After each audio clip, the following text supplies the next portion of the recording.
Hey guys, what is going on guys? It's Frozen here, and today I'm going to give you my thoughts and basic review of the new map, Gorod Krovi. I'm going to give you guys my pros and cons of the map, something a bit more in-depth than say my Zetsubo no Shima review, but anyway, let's get into the review. So I'll be talking about the pros, cons. I have a list here of all the things that I like and dislike about the map in a Reddit post that I uploaded just a few days ago, a few hours ago. I mean, because this map just came out like 2 days ago. So yeah, I'm gonna talk to you about it and what I think about it. So first off, let's talk about the pros. I really like the setting of this map. I think this is probably one of the best settings. It's very colorful. It's very sunny. It's no longer snow. No like dreary. It's just colorful. It's just really nice to see. Great refreshment of the old from the other maps that we see, like the Giant or Horizon Dragon or Zetsubo, where it's basically just one color. This is a lot. This is like red and very colorful, red and green, and it's really nice really nice kind of like to take away and good refreshing take of the zombies map. And as for the zombie map itself, um I think the basic setup is really nice to have. I think that it's really easy.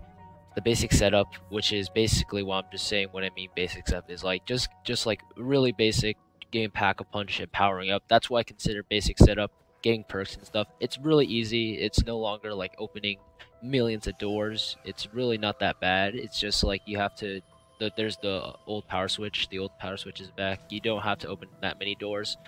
Um, Pack-a-Punching is not as tedious as I mean, it still is, but I mean, it's still pretty tedious if you don't have a good team or you're just very unlucky and the pod falls in the wrong location at the wrong time. But overall, I think the Pack-a-Punch is very simple. It's not that bad.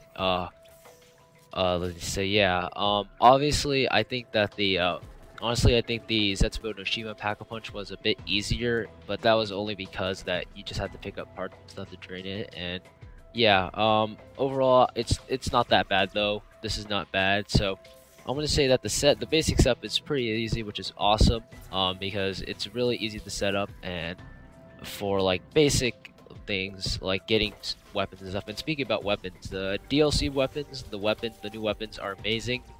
There's one exception, the Shadow Claw. Even though the headshot multiplier is pretty high, it's still it pretty much sucks. The initial Shadow Claw sucks, but other than that, the FFAR, the PPSH, and all the DLC weapons are there, and they're really effective. Gives me a reason to actually use the mystery box. And the one weapon, which is the MK3, which is not really the ray gun Mark III, I don't think.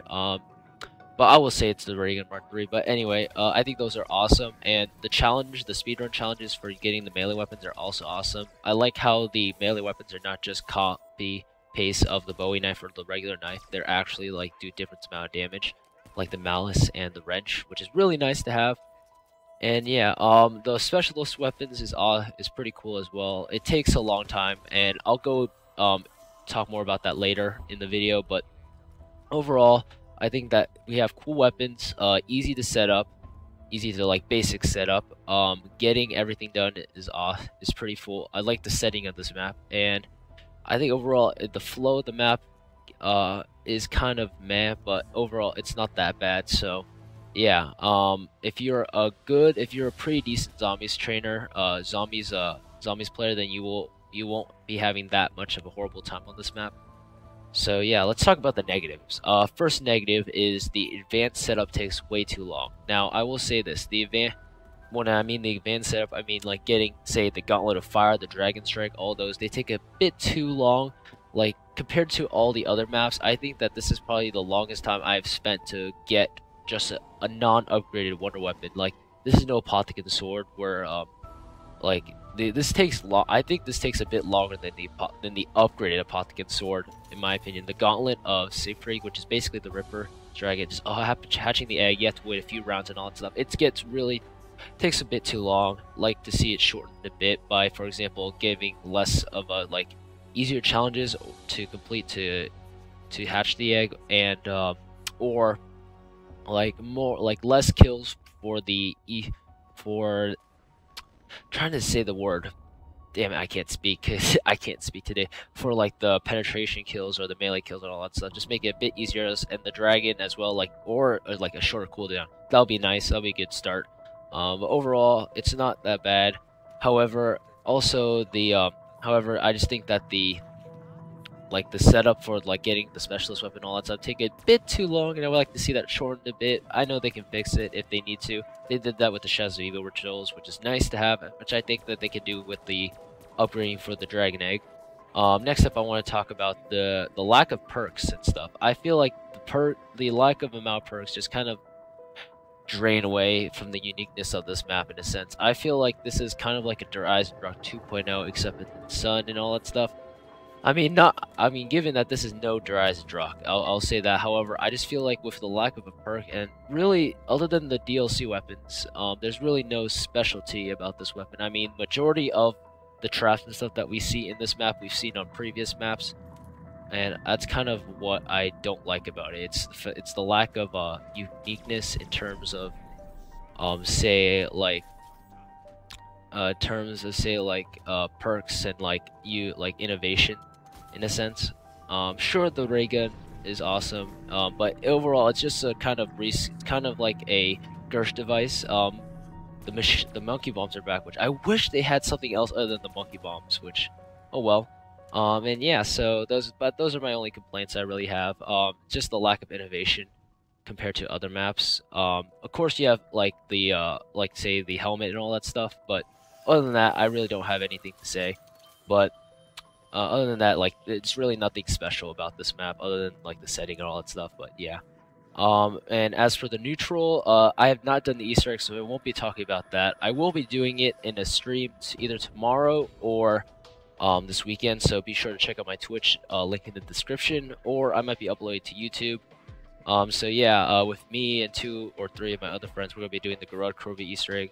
As of right now, I won't be talking about it, so yeah. And also neutral is the flow of the map. Even though this is a big map, it still has tight quarters and stuff. Now, if you're a skilled zombies trainer, if you're a skilled zombies player, you know how to go around this map.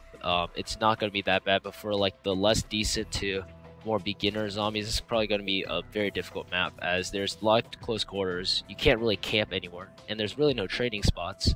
I mean, there's a few, but I mean, the spawns are so inconsistent, and they're so all over the place that it gets really hectic. So if you're a skilled zombies player, good luck, have fun playing this map. But if you're a trainer, if you're like a really unskilled or just rely kind of like noob player, play co-op, because co-op makes this map a lot easier. So final verdict, I think I'll rate this an 8 out of 10. It definitely is better than Zetsubo, I'll give you that. Rise and Rock, as better than Rise and Rock, I could see how this is better than Rise and Rock in numerous ways. However, just the flow of the map just kind of kills it for me in terms of this map compared to Rise and Rock. Now, don't get me wrong, I love this map. I really do like this map. However, I think the Rise and Rock has a better map flow, and overall, I think that is why I think the Rise and Rock is still a better map than Gorod Krovi. And Shadows of Evil, I think that this map is also better than Shadows of Evil, and even the Giant. This is probably my second favorite map of Black Ops 3 season. So yeah, that's my final verdict. Should I recommend this DLC? Yes. Definitely. Over DLC 2, yes. Over DLC 1, maybe not, for noobs and stuff. And yeah, so hopefully DLC 4 is going to be amazing. I hope that DLC 4 will top Rise and Rock and Gorod Krovi, because these, to be honest, Gorod Krovi Rise and Rock beats Gorod Krovi in terms of my favorite map by just a little bit. So hopefully DLC 4 will be awesome. Anyway, guys, that's going to be it for the video. Hopefully you guys enjoyed. Like I said, I'll be live streaming the Easter egg either tomorrow or this weekend with 2 or 3 of my friends on Twitch. Be sure to look at the link in the description. And yeah, you guys enjoy, and I'll see you guys later. Peace.